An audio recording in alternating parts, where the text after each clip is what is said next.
It's not up to us to destroy it. No matter how stupid it may seem. Electricity is a sin. Is that really worse than the lies we were told in the metro? About how the whole world was dead and there was nowhere to go? Everybody in the tunnels bought that convenient lie. Once we reach Yamantau, we will at least know if that lie was justified. Since so far, we haven't met any signs of enemy occupation.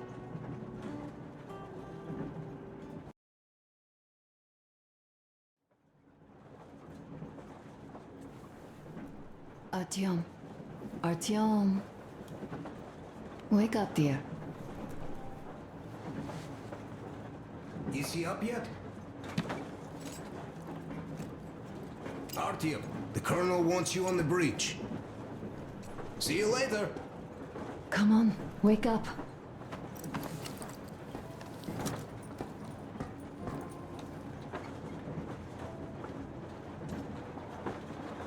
You did a great job there. We're not home anymore, so we'd all better act like you did. Smoothly. It's not like there's many of us humans left now. So I hope someday we will be able to trust others just because. Because they are people too. Am I bothering you? Sorry, I'm in a philosophical mood today.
Come in. Do you read me, Kinel? Morholt here. I'm in Gemete. Over.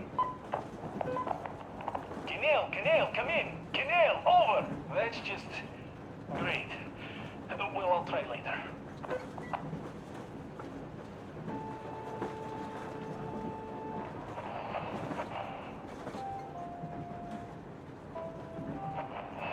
Why are you guys kissing Menshikov's ass so much? How long has it been since he even arrived in Irkutsk? Not even 2 years. You better reconsider your position on Meshnikov. Did you forget who started trading with the convicts from Zolotoy? Huh? Well, that was Zakhar's idea. And Zakhar is the man. He crossed Baikal. Alone. We'd sign him to anything he proposes at once. While Menshikov, I couldn't care less about. Aren't you getting too big in your head? You're so cool now that the relay gang is off your case? Don't fall off that high horse. Go to hell, Dan. All right. I can live with listening to Menshikov if you're so fond of him. Enough of that shit already. The important part is that Irkutsk is still around, and you guys are too. You're right. That is the important part. Well, give my regards to Menshikov. Over and out. You devil. Over and out.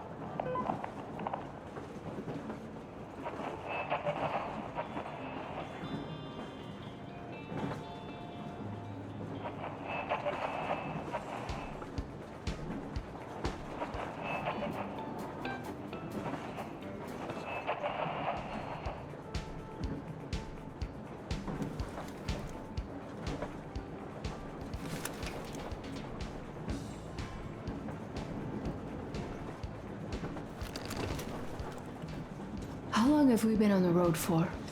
I've been listening to the radio too.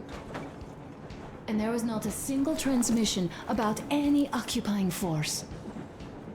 There's so much regular chatter, so many stories. Dad says all those are coded transmissions, that they all have hidden meaning, but why would they be so secretive? Why aren't they using this railroad? Why don't they at least control its key junctions? Why did they not install any roadblocks? If they are even out here. This is the main transport artery, after all. Maybe they are not here at all. Maybe they never came here, or they are already gone. Though, where to? Remember? Neither Katya nor Crest have ever met them. Though we seem to be doing just fine even without them. It's like Middle Ages. That Silentius is treating people like slaves, getting them killed. I can't believe they had it worse without his lies, nonsense, and human sacrifices. And us? We had been living down there for so many years, fighting each other. And nobody even thought you could live outside. You know, I had a talk with Katya. I'm sitting here recalling that bridge and those people there, and we've been sitting underground for 20 years. And they haven't. So what? These are not the same people who used to build cities, planes, and space rockets. They are just like us in Metro, only even more dejected. They are essentially slaves. For real. They work all day and pray all night, always watched, always directed. Everything is under control. Everything is decided by the community. Well, I mean, Silentius. They don't even have any property. Even their socks belong to the community. They're just entranced with him, with these ridiculous lies about electricity. Of course, not everyone got fooled easily, but if they dare ask questions, they get penance, exorcising an electric demon with prayer and the cross. But that's a death sentence. How is a flashlight dangerous? Or a radio? But no, they shun it all. They hide and keep praying. How can you even make people believe this ridiculous garbage within just a few years? People in general start believing lies surprisingly easily, don't they? As long as those lies are convenient or at least familiar. Take us, in Metro. All right, we haven't met the occupying forces yet. If we disregard that shirt I found on an antenna, Katya and Crest, never met them either. But maybe they are still out there somewhere. And if they are, then they didn't even tell us about them back home. They didn't tell us that the war was still on. They just made us believe that there's no life anywhere outside of Metro. They've been lying to us. Lying non-stop. All this time. Were their intentions good? Perhaps. But the Metro is a castle built on lies. Damn, am I angry. And so far, no matter how far we get, we haven't met a single enemy. Isn't that strange? But Father won't have a word of it. Stay vigilant, be careful, the enemy never sleeps. You know, I love my father. A whole lot, no matter what. But what if everything he's been told is just another layer of lies? I hope we'll find out how deep this rabbit hole is once we get to Yamantau. Well, what do you know? I do feel better now after telling you. Thanks for hearing me out, Artyom. Let's just sit here a little.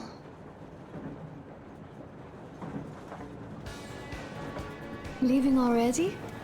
Well, go get them, Tiger.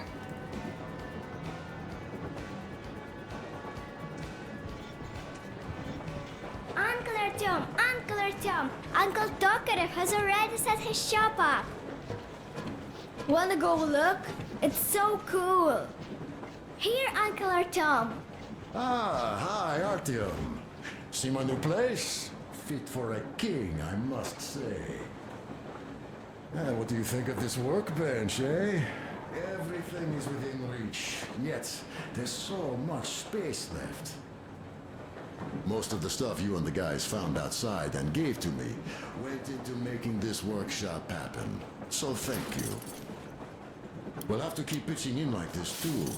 Looks like we're facing a long journey, and useful things like ammo or equipment don't grow on trees.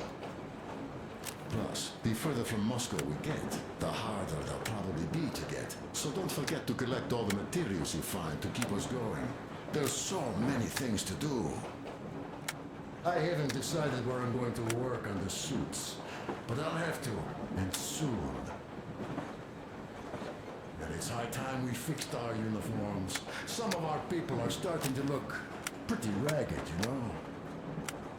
Duke's plate carrier won't hold the back plate anymore, and he jokes that he's lucky it's not the front one, or else his toes would be in danger. Regardless, I am turning this little gang back into a real army. Well, that's it. I bragged enough and won't waste any more of your time. The Colonel summoned you. Well, I have stuff to do too. You guys are fast to break gear, but none too expedient to fix it. Uncle Tokarev! Uncle Tokarev! What would you like to ask, Nastya? Uncle Tokarev, do you have a sewing machine? No, I don't. But how are you going to fix the suits then? Well, like everyone else, I take a thread and a needle, and I use a sail stitch. Whoa, cool! Can you teach me? I sure can, but later. I've got work to do. Will you let me fix Sam's rifle strap? Well, sure thing. Oh, but under supervision. Sam is so strict, you know. Hurrah! And Uncle Sam isn't strict at all. He's kind.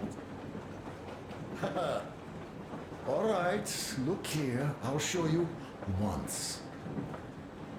Now we do this. A smoke break. That's good.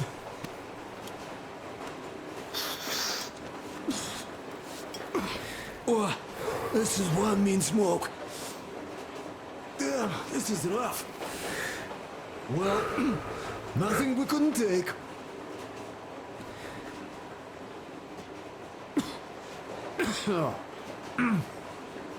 Well, you're the right kind of guys. You, the Colonel, Duke, that guy did a swell job on that bridge. And now he's bragging about it like a child. He's a child, really. No, a child. But he's good. So, yeah, what did I want to say? Yes. Thank you. You people accepted me, and I'm a simple guy. I will pay the debt back, okay? So, how do you like it out here after your tunnels? Freedom, huh? Sure thing. So much space. It feels too empty to me, though. Just reeds and ruins and those damn mutants. Hate them.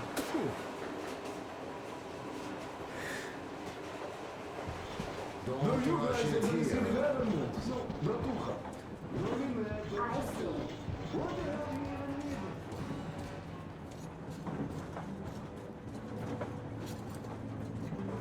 Artyom, come on in, have a seat. Stepan's putting on a live performance here. So, Artyom, are you up for a jam? Come on, pick the guitar up.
Thank you, Stepan. I'm sorry to ask, Katya, but Nastya's father, he's dead, isn't he? Does Nastya know? He is. I tried keeping it a secret. Told her he left for the market. Around 3 days passed, and I still kept it in. I just sat there with a needle in my hand and didn't see anything. It was all black before my eyes. And then she snuggles up to me and says, "You should cry, Ma. You will feel better." Sieni used to say it. So I cried and cried. She knows. She knows it all. I'm sorry, Katya. I'm so sorry. Let me tell you how Stop we it knew. already! Artyom, Well, the what colonel's did you waiting for you on the expect? bridge. So, what's up with your plate carrier? Tokarev was mad. It's a long story. Come on, out with it. Well, there I am, sitting on a beam, looking at Artyom milling about below. Oh, you are so full of it. Artyom did most of the work. That he did, yeah, he did. But you don't have to interrupt my lies. You asked me about the Vest yourselves. Alright, go on. So I see Artyom get to the door, and I think it's time I came down. So I do. But something just holds on to me. What does? How should I know? It's dark, nobody around. But I can't move. And those locals kept going on about Tsar something. So I thought I was in a kind of a bind. So? So I just unfastened the safety and let down. There was that shed down there. The roof was kind of close. And what about the Tsar? Oh, blue, the Tsar was huge, scary as shit. There was this rusty bolt, and my carrier got snagged on it. Well, you Duke are lucky you already have a nickname. That's hilarious. And what was next? Oh, next. Next we jumped that old preacher of theirs. Well, Artyom did most of it. He swooped in like a hawk. Yeah, he's good. While I was clamoring about those beams and fighting the Tsar. Come here, Artyom. Oh, I'm killing myself. Listen. I had a talk with the Ark. All thanks to Tokarev. He got the decoder working. Ark, come in, Ark. Over. Anything, Ark? Artyom, that should be enough, huh? This is Colonel Sviatoslav Melnikov speaking. I'm in command of a special operations force. We have received your signal and are currently heading your way. Do you copy? Over. Yes, yes. Hear you loud and clear. Who am I talking to? How do I address you? Deputy Chief of Communications Department, Major Ivanov. A moment. Oh, yes, Major. I understand that the checkup is in order. Great, Colonel. Melnikov? Simply capital. I am sorry for the lack of trust, but as you know, the situation is dire and the enemy is always ready to strike. I do understand, Major, and I hope that you could tell the leadership that my people are true to their duty and will be at their full disposal as soon as we arrive. Over. Thank you for the great news. How large is your force, Colonel? I have a squad of the best operatives the Special Forces have to offer. A squad? I see. Well, this is great. Great! Yes, we aren't a large force, but we bring a message of extreme importance. We are heading towards you from Sector K6 Alpha. Do you have any data on enemy forces we might encounter on the way? Over. Just a moment, I have to check. K6, Alpha, you say, as far as I can see, there have been no enemy encounters reported in the area, Colonel. I regret. I must end our conversation here, but know that we are waiting for your arrival. I am making my report immediately, and I am sure the Minister of Defense will be eager to see you. This is a great honor. Thank you. Just a few words more, though. What is the general situation there, Major? Please. Colonel, sir, you do understand this is classified information. But I do understand you. We are doing fine. Do not worry. Well, see you in the Ark. Over and out. I serve the people. Over and out. So, do you get this now, you doubting Thomas? I'm so excited my hands are still shaking. Oh, the minister himself! This is incredible! By the way, Artyom, you should take a look at the map. As you can see, we're heading almost straight for the Yamantau complex. Katya and Crest tell me that the line there is in decent condition. Surprising, really, taking into account the number of priority targets there. So we can hope for smooth sailing from here, and right to the very destination. It's not even that far, but our speed depends on the state of the track. So I think it's going to take us quite some time to get there. So, Yermak, where were we?